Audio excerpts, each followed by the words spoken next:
로마서에 비추어 본 한국교회와 정부 권력의 관계. 로마서 13장 1절에서 7절은 기독교 역사 속에서 교회와 국가의 관계를 정립하는 데 있어 가장 중요한 신학적 기반을 제공해온 본문이다. 로마서 13장 1절, 각 사람은 위에 있는 권세들에게 복종하라. 권세는 하나님으로부터 나지 않음이 없나니 모든 권세는 다 하나님께서 정하신 바라는 말씀은 국가 권력에 대한 기독교인의 기본적인 태도를 제시한다. 그러나 이 본문은 동시에 역사 속에서 지배 권력에 대한 무조건적인 순종을 강요하는 이데올로기적 도구로 사용되기도 했으며, 반대로 불의한 권력에 대한 저항의 신학적 근거를 모색하는 과정에서 끊임없이 재해석되어 왔다. 한국교회의 역사 또한 로마서 13장을 둘러싼 해석의 투쟁과 깊이 연관되어 있다. 일제강점기, 해방과 분단, 군부 독재, 그리고 민주화에 이르는 한국 현대사의 격동기 속에서 한국교회는 정부와의 관계 속에서 때로는 순응하고 때로는 저항하며 복잡하고 다층적인 모습을 보여주었다. 이 글은 로마서 13장 1절에서 7절 본문을 심도 있게 분석하고 이를 바탕으로 한국 현대사의 주요 국면 속에서 한국교회가 정부와 어떠한 관계를 맺어왔는지를 역사적 맥락에서 살피고자 한다.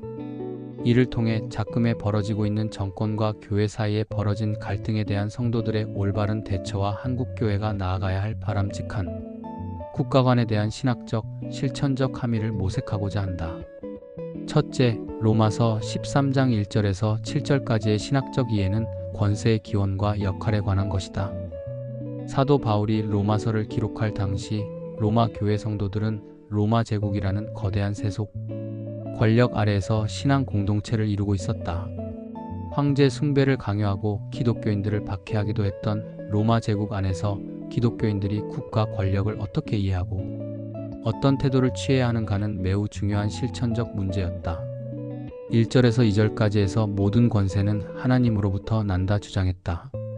바울은 먼저 각 사람은 위에 있는 권세들에게 복종하라고 명하며 그 이유를 권세는 하나님으로부터 나지 않음이 없나니 모든 권세는 다 하나님께서 정하신 바라고 설명한다.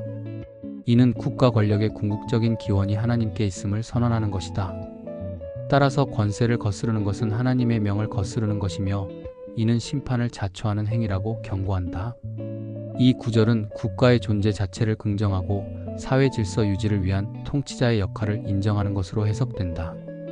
당시 로마 제국에 대한 유대인들의 반란과 소요가 잦았던 상황에서 바울은 기독교인들이 무정부주의적인 태도를 취하거나 섣부른 반란에 가담하는 것을 경계하고자 했을 것이다.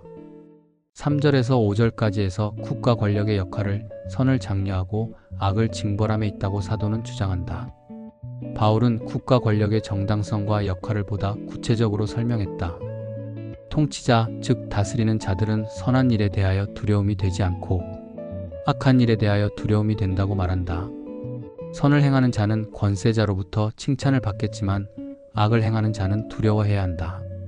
왜냐하면 그는 공연히 칼을 가지지 아니하였으니 곧 하나님의 사역자가 되어 악을 행하는 자에게 진노하심을 따라 보응하는 자이기 때문이다. 여기서 칼은 사법권과 형벌권을 상징하며 국가는 하나님의 사역자, 즉 일꾼로서 공공의 선을 이루고 사회 정의를 실현할 책임을 부여받았음을 의미한다. 즉 국가 권력은 자의적이거나 절대적인 것이 아니라 하나님의 공의를 대리하는 도구로서의 역할과 한계를 지닌다. 따라서 기독교인의 복종은 단지 진노 때문에 할 것이 아니라 양심을 따라 할 것이다. 이는 국가의 법과 질서를 존중하는 것이 하나님의 창조 질서에 순응하는 것이라는 내면적, 신앙적 동기에서 비롯되어야 함을 강조한다. 6절에서 7절까지에서는 국민의 의무 즉 납세 의무와 권력자에 대한 존경을 언급하고 있다. 바울은 성도가 구체적인 실천으로 요구되는 납세의 의무를 언급한다. 너희가 조세를 바치는 것도 이로 말미암음이라. 그들이 하나님의 일꾼이 되어 바로 이 일에 항상 힘쓰느니라. 인류 역사에 존재했던 모든 국가, 공동체는 국방 의무와 세금 납부를 시민에 피할 수 없는 의무로 부과하고 있다. 바울은 그중 세금을 통하여 성도의 국가에 대한 의무를 설명하고 있다. 세금을 내는 것은 국가가 공공의 선을 위한 역할을 감당하도록 지원하는 시민의 당연한 의무라는 것이다. 나아가 조세를 받을 자에게 조세를 바치고 관세를 받을 자에게 관세를 바치고 두려워할 자를 두려워하며 존경할 자를 존경하라 권면하며 합당한 권위에 대한 존중을 표현할 것을 가르친다. 로마서 13장은 국가를 하나님의 주권 아래 있는 질서 유지의 기관으로 이해하며 기독교인이 원칙적으로 국가의 권위에 순종하고 시민의 의무를 성실히 이행할 것을 가르친다. 그러나 이는 국가 권력의 절대화나 신격화를 의미하지 않는다. 국가는 어디까지나 하나님의 사역자로서 선을 장려하고 악을 징벌하는 본연의 임무를 수행할 때 그 정당성을 인정받는다. 만약 국가가 이 역할을 저버리고 악을 행하며 하나님의 뜻에 명백히 반하는 것을 강요한다면 기독교인은 더 높은 권위이신 하나님께 순종해야 한다는 신학적 저항의 가능성을 내포하고 있다. 둘째, 순종의 강요와 민족의 고난 시기인 일제강점기의 한국교회의 모습이다. 한국교회가 로마서 13장을 본격적으로 씨름하게 된 첫 번째 시험대는 일제강점기였다. 일제는 식민 통치를 정당화하고 한국인의 저항 의식을 억누르기 위해 기독교를 이용하고자 했으며 로마서 13장은 그들의 주장을 뒷받침하는 핵심적인 성경 구절로 활용되었다. 일제의 조선 총독부의 순종 논리와 이 논리에 부역한 친일 교회 지도자들은 굴종의 길을 기꺼이 걸었다. 조선 총독부는 위에 있는 권세가 바로 자신들이며 이에 복종하는 것이 성경의 가르침이라고 주장하며 한국교회의 순응을 강요했다. 이러한 논리는 특히 1930년대 후반 신사참배 강요 과정에서 극에 달했다. 일본 제국주의자들과 그들에게 부역하던 일부 친일 목사들은 로마서 13장을 문자적으로 해석하여 신사참배는 국민 의례이므로 국가에 대한 순종의 표시로서 마땅히 행해야 한다고 주장했다. 그들은 신사참배를 거부하는 기독교인들을 향해 성경의 위에 있는 권세들에게 복종하라고 하지 않았느냐? 고 비난하며 저항하는 이들을 반국가적이고 비신앙적인 집단으로 매도했다. 이러한 해석은 로마서 13장이 담고 있는 권세의 역할과 한계에 대한 신학적 성찰을 거세한 채 복종이라는 단어만을 절대화한 명백한 오용이었다. 권세가 하나님의 사역자로서 선을 이루어야 한다는 전제는 무시되었고 식민통치라는 구조적 악에 대한 복종만이 강요되었다. 반면 신사참배를 거부하며 저항했던 다수의 기독교 지도자들과 성도들은 로마서 13장을 다른 방식으로 이해했다. 그들은 지상의 권세보다 더 높은 하나님의 권위를 인정했으며 국가의 명령이 하나님의 계명, 특히 우상 숭배를 금지하는 제1계명과 충돌할 때에는 단호히 사도행전 5장 29절의 사람보다 하나님께 순종하는 것이 마땅하다는 사도들의 신앙을 따랐다. 주기철 목사와 같은 순교자들은 설교를 통해 로마서 13장의 순종이 불의한 권력에 대한 맹목적인 굴종을 의미하지 않음을 분명히 했다. 그들은 국가 권력이 하나님의 뜻을 거스를 때 참된 기독교인은 불복종을 통해 하나님에 대한 절대적인 순종을 보여주어야 한다고 가르쳤다. 이들에게 로마서 13장은 국가 권력에 대한 비판적 순종을 요구하는 말씀이었으며 그 한계를 넘어서는 불의 앞에서는 저항과 순교의 각오를 다지게 하는 근거가 되었다. 이 시기 한국교회는 로마서 13장을 둘러싼 극단적인 해석의 대립 속에서 순종과 저항의 의미를 피로써 되새겨야 했다. 셋째, 해방 이후와 군부 독재 시절 한국교회 권력과의 유착과 예언자적 목소리의 갈등 시기이다. 해방 이후 한국 사회는 이념 대립과 전쟁, 그리고 장기 독재라는 또 다른 시련을 맞이했다.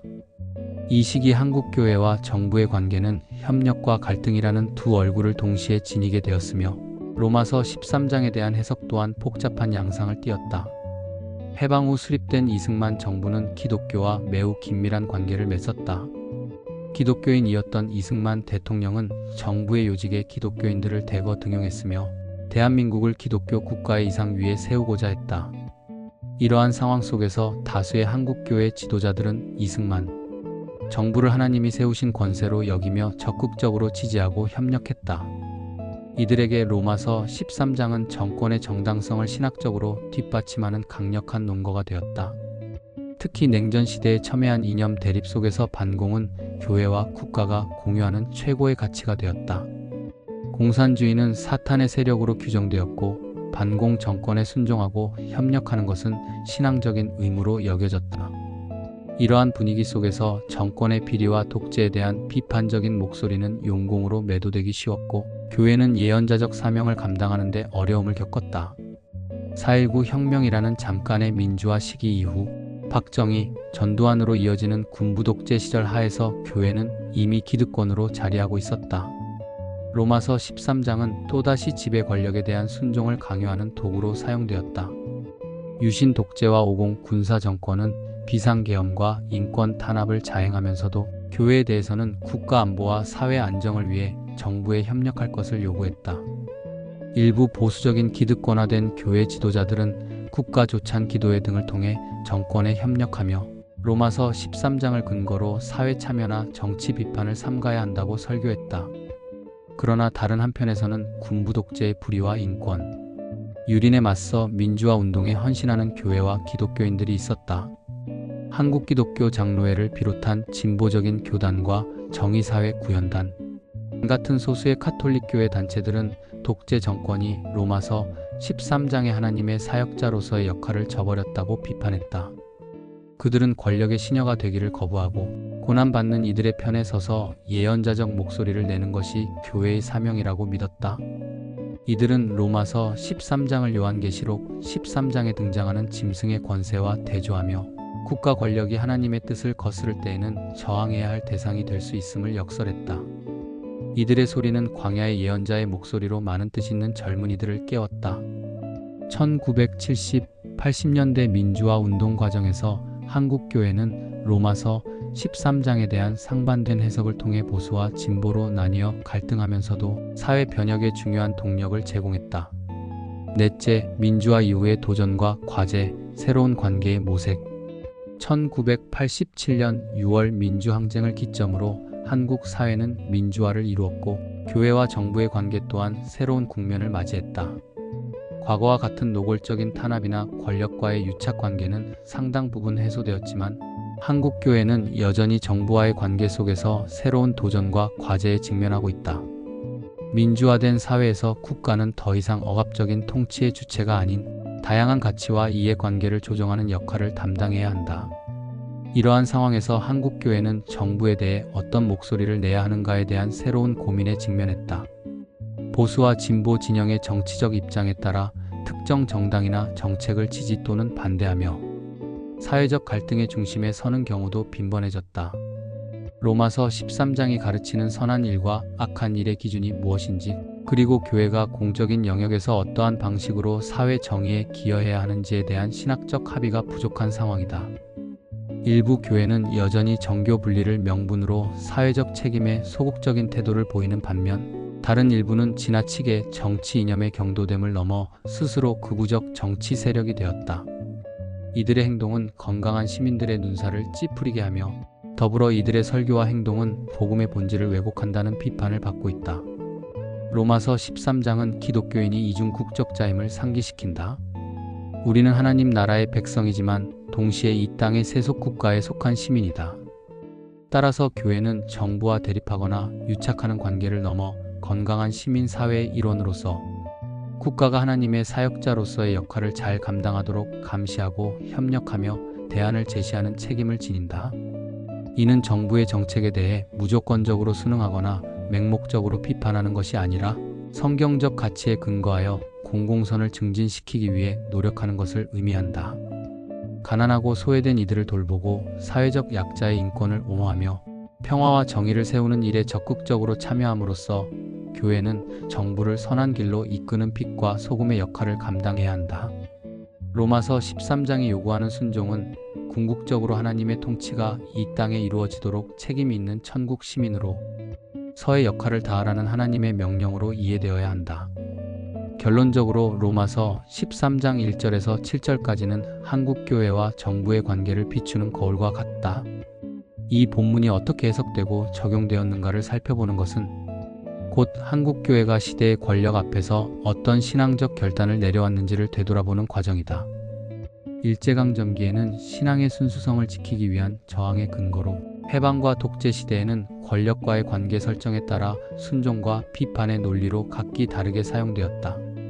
민주화 이후 오늘날에 이르기까지 한국교회는 여전히 로마서 13장 앞에서 보수와 진보, 사회 참여와 불참여 사이에서 갈등하며 바람직한 교회 국가 관계를 모색하고 있다. 로마서 13장이 주는 궁극적인 교훈은 국가 권력에 대한 맹목적인 순종이나 무조건적인 저항이 아니다. 그것은 모든 권세의 궁극적 주인이신 하나님에 대한 절대적인 신앙을 바탕으로 국가가 하나님의 공의를 실현하는 사역자로서의 본분을 다하도록 기도하고 협력하며 때로는 불의에 맞서 예언자적 목소리를 내야 하는 기독교인의 이중적 책임을 일깨우는 것이다. 앞으로 한국교회는 과거의 역사적 경험을 교훈 삼아 특정 정권이나 이념에 종속되지 않고 오직 하나님의 말씀 위에서 분별력을 가져야 한다. 사회적 약자를 돌보고 정의와 평화를 이루는 일에 헌신함으로써 정부를 선한 길로 이끄는 건강한 파트너로서의 역할을 감당해야 할 것이다. 이것이야말로 로마서 13장이 오늘날 한국교회 성도에게 요구하는 진정한 천국 시민의 모습일 것이다.